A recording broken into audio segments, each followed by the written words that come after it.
myself. My name is Tao Lee. I wear a couple of hats. I am CEO and founder of ScholarX, which is a social learning startup for medical education, specifically mostly for medical students.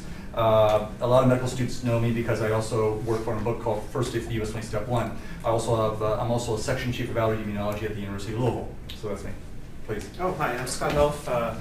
I'm an osteopathic physician that develops software for a living. I'm also a CEO of my own company called Progress IQ. And then I'm also an assistant dean of informatics at the College of Osteopathic Medicine in Pomona. Very California. Good. Thank you. Yep. So we will get going, and we'll apologize, a little bit in advance. Unfortunately, I got my timing screwed up. I actually thought this workshop was tomorrow, but then my friend, corrected me 10 minutes before we had to show up. So I apologize that you may not see quite the polish. Not that we ever had any polish of what we were trying to do, but we will certainly try to make it work. The other thing that we'll have to mention is that one of our esteemed co-presenters unfortunately could not make it because of a family situation. But he sends his best regards, and I will do my best to do one of his demonstrations. And again, before we get started, a couple things.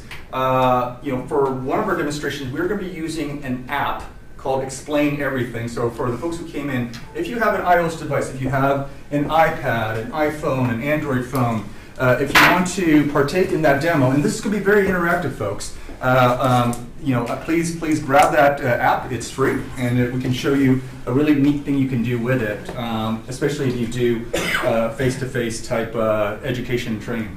The second thing I want to do is I want to know who's in the room today. Who's a medical student? Do we have any medical students? Do we have faculty? Do we have medical school faculty? A couple of medical school faculty, fantastic. Do we have patient advocates? A couple of patient advocates. And do we have what, technology technology, instructional design, UI, UX? Am I missing anybody? Well, instructional design more on the pedagogy, curriculum design side than the technology side. Curriculum design and technology side. Okay. Am I missing any major groups of stakeholders? We're trying to include everyone, right? That's the theme of the session here, right? Okay. Very good. What we're going to talk about, obviously, will be a set of tools that hopefully can be usable in a wide variety of situations, both in highly professional situations and more casual situations, and try to demystify some of the tech because a lot of people don't try some of these things because they've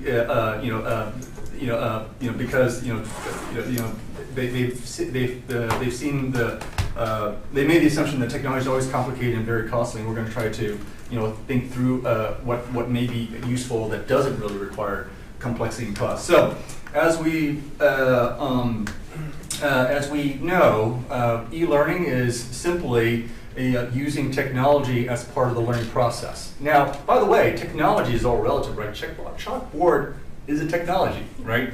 The printing press is a technology. A slide overhead is technology. But what's been the challenge has always been when a new technology shows up that current educators and learners aren't familiar with, there's obviously a ramp up, right? So certain things have happened in the last 5 years or so that have made learners and educators uncomfortable, and we are here to try to give you comfort, right? So we all know that the internet's been around for a while. It's transformed a lot of things. But as the internet and technology progress, we've seen learning evolve and grow into certain things like learning management systems, the types of things that you see in medical schools or hospitals or other learning situations. And then, as part of what was kind of dubbed Web 2.0, in the early 2000s with the rise of the Facebooks and so forth, you've seen social media and the idea that, by the way, at this point, that good software doesn't actually have to cost a lot of money, right? All this other stuff like learning management software, traditional ERP software could cost hundreds, if not thousands of dollars. When they were sold to schools and educators and so forth. And then, as part of the Web 2.0, 2.5, whatever you want to call it, we started seeing a wave of free, very low-cost applications for all kinds of things. A lot of it is social, but you're also seeing in education as well too. And just a little of the context is that, these folks aren't actually necessarily doing it out of the goodness of their heart, right? They have to survive. They have to at least generate some revenue. But you might have heard the term freemium. Everybody know what freemium is, right?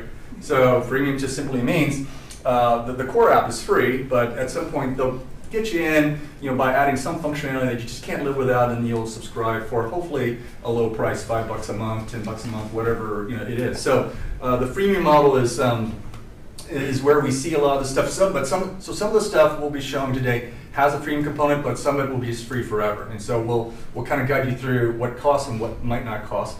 And of course, if you're enterprising, you can just create a new account.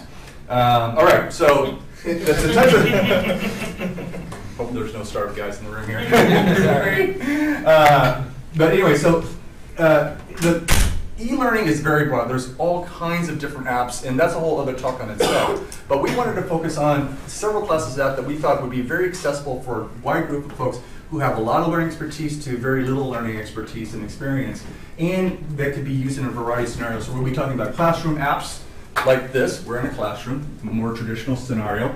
Bedside teaching apps, we'll do one. Unfortunately, that's what Dr. Weekman was going to do, and I'm just going to try to fill in for him. And then education analytics as well, too, because that is actually part of learning. We have to learn, analyze the results, right? And that's what Scott will be covering. And so a couple of things. Technology, we're not using technology just for technology's sake, right? There has to be a process, there has to be a model, we have to have a learning framework. Now, a lot of this is tied to a bunch of learning theory that you don't need to know about, but for the purposes of it, you do need to think about a framework.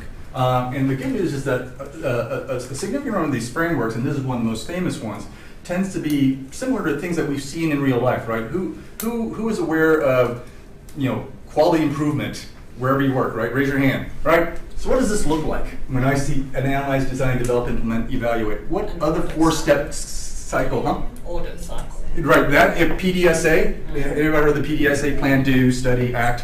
So very similar, right? Analyze your needs, design the learning activity or the learning program, actually develop it, so write the content, so forth, implement, so put it on the web, put it on an app, print it on paper, and then collect the data and evaluate. And as you know, like all these things, it's a cycle. It's a cycle, and it's and hopefully it's a virtuous cycle in terms of being able to improve the learning process. All right, so a couple of things for folks who have maybe some discomfort with learning technology. So a couple of things. One is, start slowly. Pick a learning scenario and start slowly with that learning scenario. Make sure the technology serves the story, right? Not the other way around here.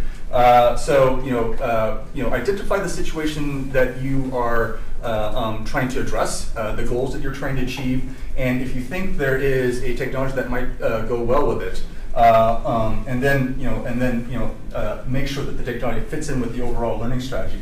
You need to practice ahead of time, which we didn't do because I forgot that this was today, not tomorrow, so I apologize again. And then you want to check out the venue. If I had done it properly, I would have gone in here like a couple hours ago, looked at the setup, checked all the tech stuff, make sure we got wireless, all that type of stuff. Make sure you have redundancy as well too, because tech does fail. So I sometimes so we're going a little high wire here today because. Because of the current situation, but for some of the stuff I would have, if tech's not available, I have like PDFs and stuff like that, low tech stuff that generally never fails. All right, and then prepare for glitches because things do happen, and so you just need to be able to have a plan B, plan C when something doesn't go your way. Scott, do you have any comments? Because I know you do a lot of technology teaching. I just want to see any additional thoughts. Yeah, I agree that you have to have plan B and C, and it's okay if all plans fail. Sometimes things fail. It's okay. I mean, you don't want to ever be in that situation, but sometimes you just have to be willing to take that risk. Exactly. All right. Now, as I mentioned, this is going to be an interactive workshop. The whole idea is to get your hands wet with a lot of stuff, both as learners and potentially also as the educator as well too. So make sure you got your devices out, whatever it is. Make sure you're connected to the internet. You guys all know that you got Stanford visitor, right? So you're on. You've been obviously tweeting and all that stuff all day long, right? So everybody's connected, right? Okay, good. Let's do this.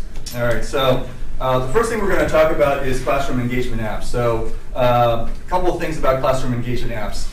How are they potentially helpful? They're helpful because they can help with participation, especially if somebody doesn't want to be singled out. So you want to create low stakes, something that's very comfortable.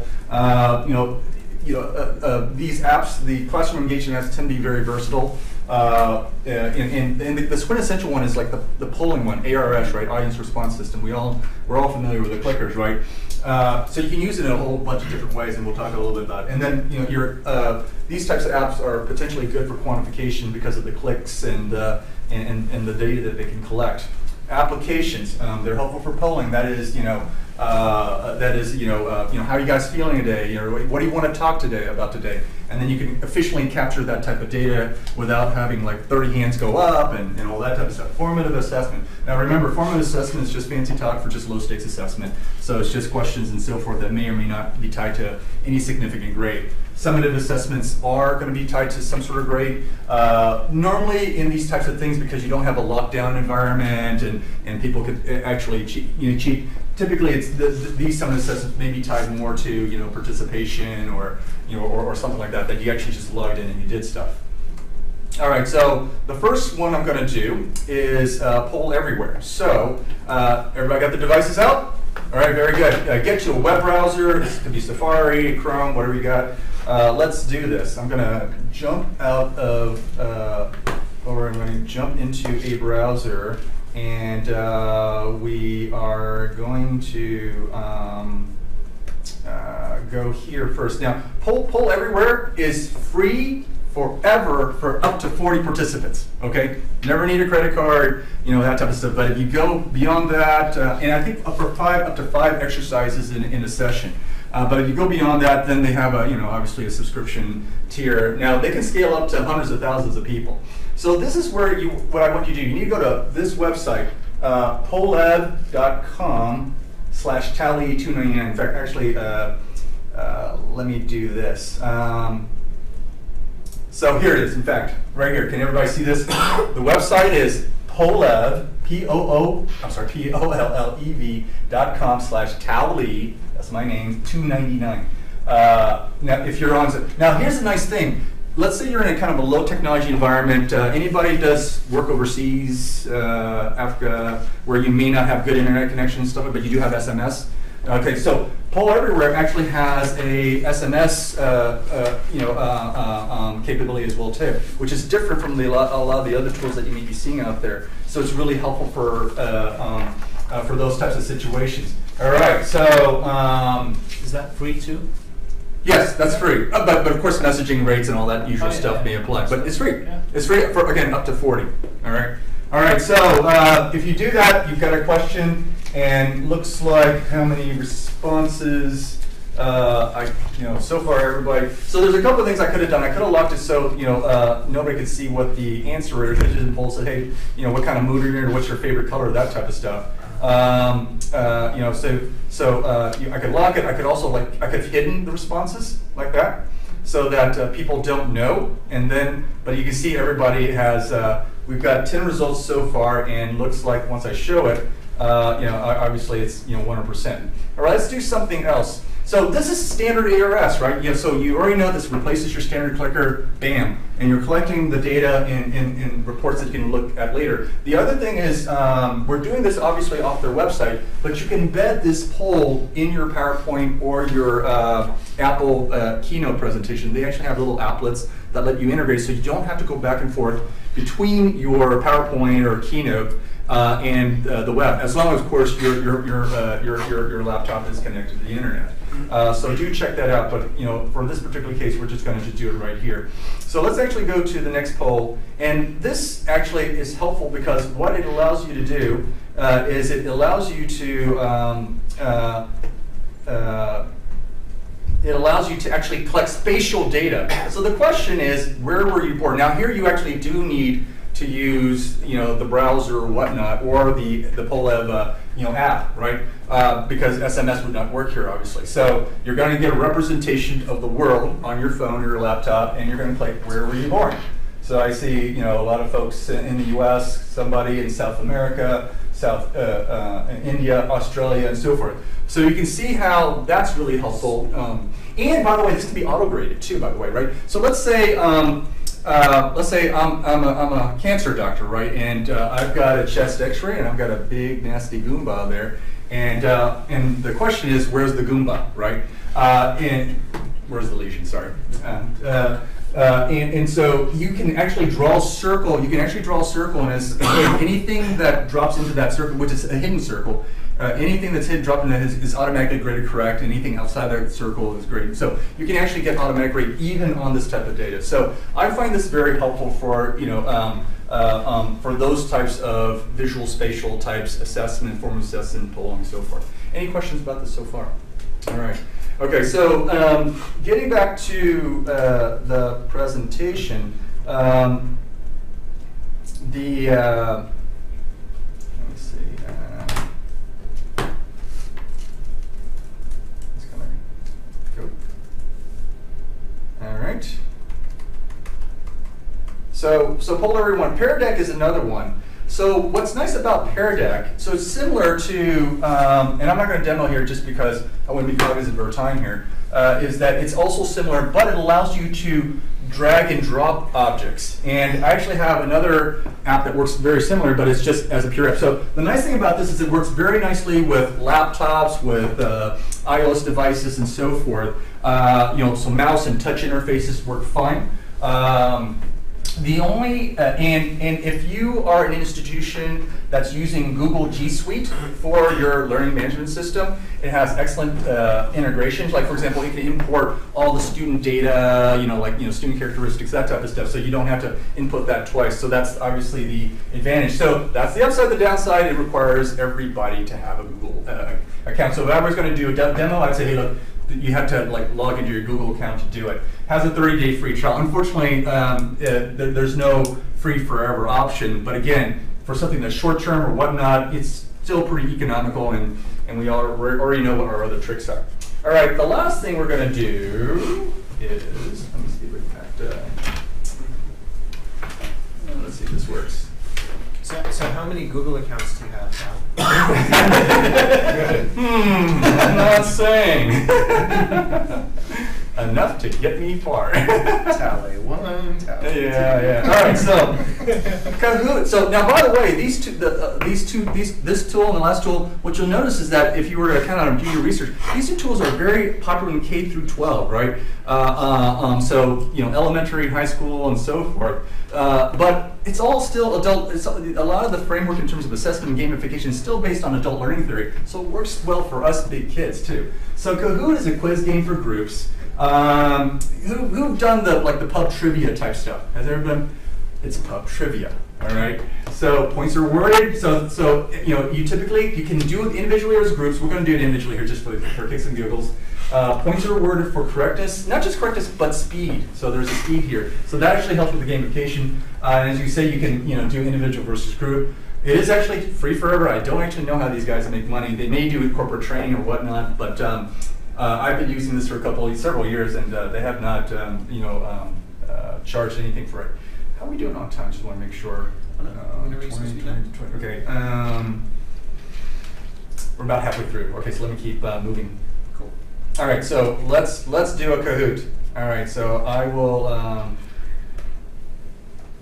get to the Kahoot thing, and let's play it. Let's see if this works.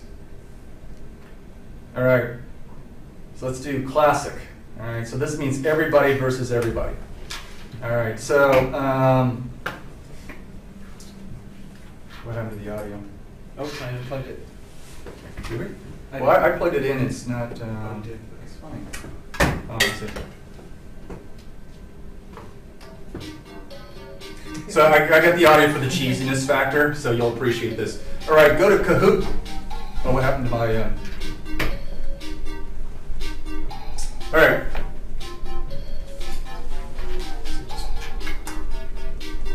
Okay, I'm just gonna hold this. All right, everybody go to Kahoot.it. Kahoot it. Strange. All right. Sorry, guys. apologize. I don't know why this thing keeps blinking on me. Well, anyway, well, you can see people are logging in with their names and so forth. JLT. So sorry. 602. Can you read off the number for us? Is everybody in? 602-0456. 602-0456. I apologize. We're having some sort of connection issue. All right. So anyway, we've got about everybody here. So I'm going to go ahead and start. All right. Unfortunately, this is where I apologize that. Okay. What is Canada Day? All right. I hope there's no Canadians here. Click what you think is the answer, right? Speed and accuracy. Speed and accuracy. All right. All right, 6 people got it correct. Let's see. Sasha is the leader. Oh, you Canadian. She's going to just clean up. All right, I'm so sorry. This was for another conference, and again, this is where, unfortunately, I didn't have time to prepare the Stanford specific one. All right, let's go to the next one. But Daniel was very close behind. All right. Canada. Okay. And I'm not Canadian. I'm not Canadian. All right. Is that you, Ingrid? Yeah. All right. All right, here we go. Next. Okay. All right, this is going to be a bloodbath for the. No, I'm kidding. All right. Speed and accuracy. All right. It's fair. I know. I'm sorry. Quebec. All right. But a fair number of people did. Okay. Sasha's still in the lead. Okay. But she's got now about a 100-point lead over Daniel. All right. Now here's the last one. Daniel. Last one. Now here's the deal. Straights get more points, and then the last question always gets a little more points because that's kind of like Jeopardy cliffhanger. All right. Let's go. This is not Canadian. All right. Oh, I know. Keep going. All right, looks like everybody's done. Yeah. Bourbon, I'm from Kentucky. All right, so that's the answer. Yeah, this was a tough one for some of you guys. All right, what happened? Oh, Daniel! So for Daniel, I don't know if I still have any. Whiskey. Bourbon. He gets a Lego prize. Okay, over Daniel, I'm sorry. That's amazing. Sorry, a Lego prize. All right. So you can see, I've done this with like deans. And they, everybody's got a little kid inside them, right? You have fun with this. You could also do with teams that say, the red team versus the gold team, and that type of stuff. The data is exportable, all that jazz. All right. All right. So I'm going to do one more app. All right. So everybody got to explain everything, right? Okay. Pull up your app. Okay. This actually is going to be an iOS device. It's not going to be on your PC or laptop. All right. So here.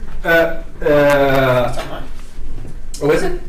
Maybe you can. Okay. Great. So let me see if I can actually What's it called? Explain everything. explain everything. Okay, bear with me. We're switching devices. Please work. Yes, it works. Okay, explain everything is kind of like a digital whiteboard. It also allows you to record your own slides and stuff like that. And the nice thing about it is that it's very portable and very divisive. So this was what Dr. Weekman wanted to do in terms of the bedside teaching. So you saw if you're with a bunch of medical students and you want to go by the bedside and talk to the patient, and then do some teaching at the side, you can. So in this particular case, let's say I'm in the hospital and Mr. Johnson comes in, 75-year-old, 60-year-old guy, 40-year-old pack, smoked a lot of tobacco, and unfortunately is having a COPD exacerbation, right? So the diagnosis was already known because he's admitted. And so I want to do a little bit of bedside teaching. I said, okay, kids or students, we are here, and first, and then we, we're gonna look at this lab. Now, here, what we're gonna do first is we're gonna enable this for collaboration. So here's the story. When you log in, you can hit. There's a join button. It's the button at the bottom left here. You should be able to hit that and then join, and you can type in ITX53P, or you look for Mr. Explains. So let's see, I'm just going to walk around just to make sure people are seeing it. Okay, so there should be a collaborate.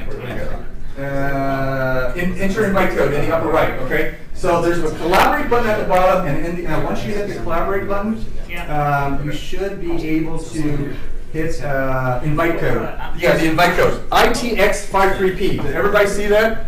ITX53. So Anoop is in. Scott is in.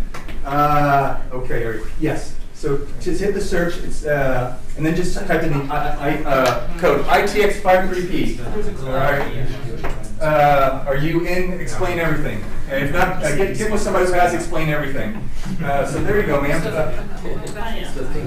Is it done? So if you want to use ITX53P, so we've got about half a dozen people in. Are we all good? Can I proceed? Yeah. Okay, very good. All right, so we've got about 5, 6 people that are in. So we will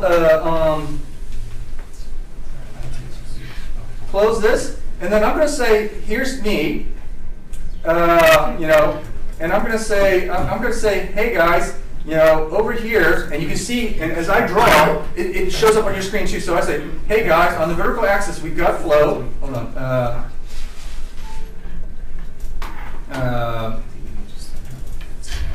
You got flow, right? You see that? You see that circle on your screen? Mm-hmm. And we got volume on the x-axis. This is a normal flow volume curve. Okay, I need somebody to draw me a flow volume curve of somebody that has COPD.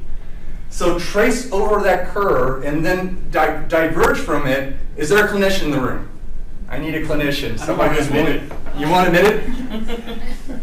Draw me a flow. There you go. Right, because you have sudden drop off on the expiration. So, if we were doing bedside teaching and we were, and as he held it down, actually no, unless I think we're all Mr. Explain, but if he had said whatever his name is, what's your name, sir? Jacob. Jacob. If he customized it as he drew it, Jacob would actually. In fact, can you hold your finger down on it? On just hold your finger down. It should show Jacob. Sure.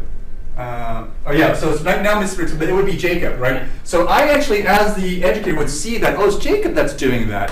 And everybody can, it's kind of like a shared whiteboard without actually having a whiteboard, and you can actually do it at the patient bedside. So that's actually how you can do a little bit of student teaching. All right, so to stay on track, I'm going to turn it over now to our esteemed colleague for the next part. So once you get data, once you all get some wonderful data out of this, what do you do with it, right?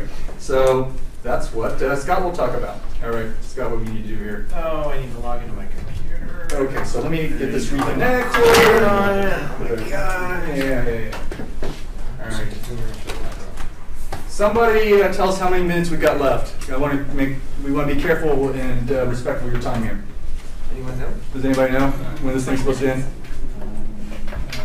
So they have these weird units, I know, they don't give us we have 15 minutes. 1-5. We are at 1:15 minutes left? Okay, very good. Okay, cool. So let's do 10 minutes and then we'll open it up for group discussion. Do you think you can, is that? Yeah. Very good. Why not? What could go wrong? So, how many of you guys play around with visual analytics at work? So you're gonna call me out, right? How many of you have no idea what visual analytics is? Okay, so visual analytics, this is a screenshot from Wikipedia actually. It's basically taking data and making a visualization of it. So when you draw a graph, when you draw a circle, whatever, that's and have proportions, that's basically what visual analytics is. So what I'm going to do is sort of demystify big data, right? How many of you guys have played with and slice and dice big data? How many of you don't even know what I'm talking about, right? So I want to just demystify for you the tools that you can use to do this and just show you how easy it can be to get some really powerful insights into things. So I'm going to do this by showing you Tableau, Power BI, and Excel. Now some of you are like, wait, I thought this was no tech or no budget, no problem. All of these tools, I'll argue, can be free. Tableau has a free version, Power BI has a free version, and if you don't have Excel, that's just weird, right? It's not free, but you have it. It's like shoes. Right. So Tableau, just some very quick things here, and if I have any, if I'm giving you any misinformation, just let me know. But basically, what's cool about it is there is a free public Tableau reader and also way to manipulate data. And it's free to publish your stuff on the web, and I'll show you some examples of that where you guys will actually be able to play with it. I'll give you a URL, and you can actually go on and look at one of my viz. And it's easy to connect disparate data sources. So it does, if some of you who aren't SQL jockeys or some of you who don't understand how to connect databases, what's nice is you can have an Excel spreadsheet, another piece of data, and put it together very easily as long as you have common identifiers. It doesn't do everything for you. There's still some things you have to do to massage your data to get it to where it's analyzable, but that's pretty cool, and it's super easy to use that way. One of the cons of Tableaus is the vizzes are publicly accessible. That can also be a pro depending on what you're thinking. But I have actually a nice viz of our board scores from my college, and I was tempted to put it up here, but I thought I might get fired. But it's actually pretty cool because I can break it down by subject area, I can break it down by class year. I even have data on which professors most highly correlate with the boards from our school, and I thought maybe I shouldn't put that on a public thing either. And if you wanted, and if I had the paid version, I could distribute to me the actual viz. I could distribute to all of you the viz via email, whatever. But you would need to have the Tableau reader for that. So kind of like a PDF. You'd have to have a PDF reader. Okay, so Power BI is a Microsoft product, and one of the pros is that the BI desktop, BI is business intelligence, is what that stands for those of you who may not be familiar. And what's cool about it is it's free. I actually find it somewhat easier to use than Tableau, and it's also easy to connect disparate data sources. And both are great tools. I wouldn't recommend one over the other necessarily. And just a word of caution, I'm not proposing to be an expert in any of these tools, although Excel I'm probably have the most expertise, just because I like showing people how to do cool things with tools they already have. One con of Power BI is you have to have the desktop to distribute or read. And if you're going to publish it, if I wanted to publish this for you today, I would have to have the license. Now, I do have the actual files that you can play with, and if you want, I will give those to you, the actual vizzes that I created, as well as the data set that I'm using that I'm going to go through. Excel, one of the pros of it, like I said, it's like shoes, it's everywhere. One of the things I find about people that use Excel is they probably, just like our human minds or our bodies, they're probably unaware of 98% of the power that actually is underlying Excel. They use it just to sum things and average things, but there's some crazy, crazy stuff you can do with pivot tables, which I will give you an example of. And then those of you who have SharePoint at your institutions, what's nice about that is when you load up an Excel file onto SharePoint, that Excel file actually becomes a web-driven thing, so you don't have to download it. So what I mean by that is it almost becomes like an app if it's running in SharePoint. So I have people who have iPads that are able to use my visualizations with their iPad. And without having any Office product at all on their system. So that's kind of neat. Excel, depending on what you find attractive, some people, Excel is kind of like, that's not sexy, it's Microsoft, it's got a bunch of boxes and stuff. I don't know, I kind of find it attractive, but not so good at disparate data sources. So you have to do more heavy lifting up front to get your data in the correct format. And I can talk to you offline about what that needs to look like. That seems to be the biggest hang-up with most people doing analytics, is getting the data in the format they need. And of course, you need to have a Microsoft license. And I don't know who doesn't, but I guess in some cases people don't. So basically what I want to talk about is basically how do we analyze data to gain insight? That's really what this is about, right? And using free stuff, that's always nice. So a huge shout out to my colleagues at Alabama College of Osteopathic Medicine. I'm at the College of Osteopathic Medicine Pacific, but Ms. Maria Danzy and I have been working tirelessly to analyze their data. For me, it's more of an S&Gs kind of thing. I really enjoy difficult, sticky problems, and she throws them my way. So we're going to be using their data, actually. And Dr. Stephen Miller was very generous with allowing us to use their data set from their student evaluations, de-identify it, and all that sort of thing. And they're very honored to be able to do that at Stanford X. So I want to talk about how 10 becomes 200,000. Okay, this is the fundamental problem with big data. So let me give you an example, not meant to be read. This is a student evaluation form when they go out on rotations, and the doctor or the nurse, whoever fills out, they exceed expectations, meet expectations, does not meet expectations, not relevant to practice, for about 10 questions, which we call observable behaviors. Now, where this starts to get really complex is I've blown up one particular behavior here, which is can present a concise, accurate oral report. Simple, right? Yes, no question, or on a Likert scale. The problem is that a couple of things. First, the data is living in two different places. The actual collection of the data is being done by a product called eValue, which some of you might know. It's a web form, if you will. But the actual mapping of what these things map to in terms of skills are in the curriculum map. And I'm going to blow that up just a little bit more. So, can present a concise, accurate report. In the curriculum map, we have things called entrustable professional activities, which many of you have heard of. We have what we call AOA competencies, and PLOs are program learning outcomes. And for each question, for this one question, we have 6 PLOs, 7 AOAs, and 7 EPAs. Well, doing my math here, that's 20 different things associated with one question for one student on one rotation. Okay? Now, you have 20 mapped items, let's just say per question, and we call these observable behaviors. So you have 10 of those on this form. You have 100 students, let's say, in a typical class on their 3rd year. We have actually 300 at our school per class year.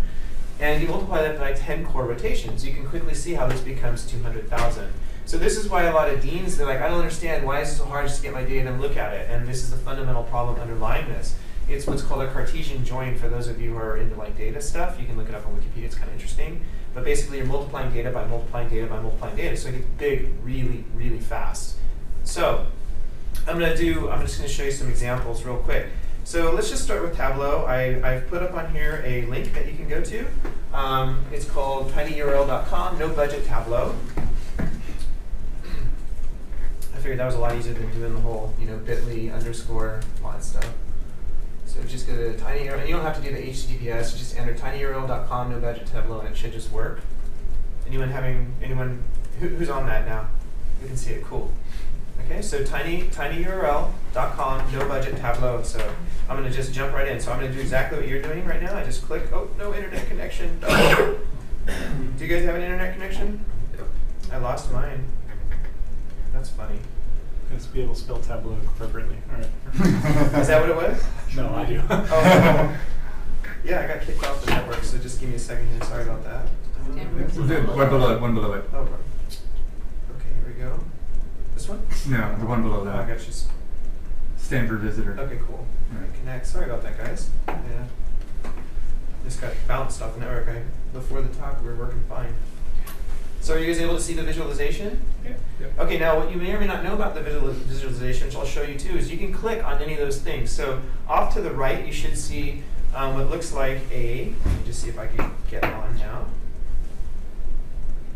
So, oh well, it's a bummer. So you guys can see it, but I can't. That's awesome. Wait, do you want to use mine? Here, do you want to use my computer? Is yours working? Yeah, just want to plug it in. Sure. Thanks, man. Appreciate it. Yay, Max saves the day. All right. And then I'll switch back to mine for the, uh-oh, we don't have a display port. It's on the other side. Oh, it's on the Yeah, other- it's on. It's on the other side. Gotcha. Okay, cool. So real quick, what I want to show you here is this is a very, very, very basic visualization that I built pretty quickly. And I got a picture of your daughter. There you go. It's there on this. Just look at the screen. She's very cute. It's like a mom, unfortunately. Yeah. So basically the idea is that we've taken that, I took a data set that had approximately 200,000 rows and turned it into this. And what you see is basically I have these student IDs, which are fake, and I have these EPAs, I have dimensions, and I have these sorts of things. So the most obvious thing that you'll notice is you can actually click on an actual student and the graph should change, right? So we can go student by student, we can see the entire student body, right? Off to the left are the actual courses, off to the left of that are the dimensions, and off to the left of that is the dimension type. So we can also just change the dimension type. So if I'm interested in AOA, I can click on that, and the graph will change for me, okay? And I can say if I'm interested in a particular dimension, I can just click on that. And what's really nice about Tableau, which I'm not doing a very good job displaying here, is that the graph itself is actually interactive. So I can actually click or hover over things and see what's going on. So this is super powerful because I can generate this in Tableau, push it out to my organization, and without divulging the actual underlying data, they can actually play with the data. And it can get a whole lot more crazy than this if you go to Tableau and look at the kind of vizzes that they do. So thank you. I'm going to switch to the other one now. So that's Tableau. And you guys are free to play with that as much as you want. And again, I can make it way more sophisticated or whatever. I just wanted it to be a simple breakdown of what students are doing what on rotation and how are we doing it. So the other app that I have is, and by app I mean application obviously, this is Power BI by Microsoft. Very similar to what you're looking at before. And I'm doing the exact same thing where I say, I want to know how this student is doing on the EPAs and specifically dimension number 12. So I can actually zero down, I can zero in on this particular student and find out how they're doing. Off to the right, I have the courses, And then what's interesting about this is actually another level of sophistication above what I did before. And this is actually mostly Maria Danzy's work. We were working on this together, but she actually got it to this point. If I click on the actual behavioral medicine, it will highlight here. And if I were to select all of the EPAs, if I were to actually click on a given EPA, it will affect the other graph. So these two graphs are linked. So that's something that's pretty tough to do in Excel, but gives you some insight where you can say, I want to know specifically about EPA 1. How is that going in all of the courses? How is it for all of the students as a whole? Are there differences? And you can click on any of these elements of the graph and just start futzing with the data to sort of answer questions on the fly that you're thinking about. And then finally, the ugly duckling, if we will, is Excel. Okay, so here's Excel, and these are pivot tables that I did in Excel. Again, trying to answer very similar questions, but again, you see that we have dimensions, we have dimension types. I can select EPA, I can select a particular student, and I can select, say, for behavioral medicine, and that will tell me how the student is doing over time in behavioral medicine. So this is very quick and easy, and just to prove to you my point, here is all the data. There are 166,000 rows. I don't know if you can see. I have. Sorry, I lied. 159,544 rows of data, and they're instantly being analyzed by all of those apps, and they're extremely easy to use, all of them. And I actually have on my memory stick all of my presentation, including the data and including even the Tableau free version and the desktop version of the business intelligence. It's about half a gig, so it takes maybe like 10-20 seconds to download. You're welcome to use that data, and that's really all I wanted to show. It's very easy to use and extremely powerful. Okay. All right. Thank you very much. And for the sake of questions. Thank you. For the sake of time, because we also know that Richard has a presentation coming up in 2 minutes. We want to see if you have any questions about the data tools or any of the apps that we just talked about for classroom engagement, bedside learning engagement, one-on-one engagement. Any questions or any scenarios that you're interested in trying to map out? Yes, ma'am, sir. In the corner. Do you have a mapping tool that's free for, like, I wanted to look at locations that patients are coming from or something like that? Yes, like, so Tableau does that also. Like you could put in postal codes? Absolutely. Yes. In fact, if your And data it's a has... map, or? Oh, it's awesome, actually. It's more awesome. It's awesomer than that. I'm from California, so I can say that. Let's just pretend these were zip codes on the left instead of student IDs. It would automatically know that they're zip codes, automatically know. And In when you- Excel? In Tableau. So you have an Excel file. Sorry, I should have specified. You have an Excel file, let's say, with zip codes. Yeah. You point Tableau at that Excel file, and then when you drag and drop those zip codes out on the canvas, which I can show you, it will automatically put it out on the global map. Cool. It's super cool. And if you watch the intro to Tableau video, it's like a 9-minute video. Like, I only got like through 5 minutes. I was so excited. I was like playing with it so much. It's a super great video. You'll be shocked at how powerful it is. Not the most intuitive software. I have to say it took me a little time to jockey around. But if you watch that video, you just be like, dang, it's so powerful and so easy actually. What is your background? That you like? Do you have a predisposition to these big data? I don't know, man. It's like Rain Man. I'm I take him for card counting. I mean, just the short story is I'm a physician that bounced out of my neurology residency to do IT for a living, and I invent softwares and stuff. So I'm really drawn to the power of just. It's amazing that there's so much power here that people don't see and don't understand, and it's fun. Software. And it's fun for me to help people with that and to get information that's just like so obvious. Yeah. So thank you guys very much. Really appreciate your time and your patience.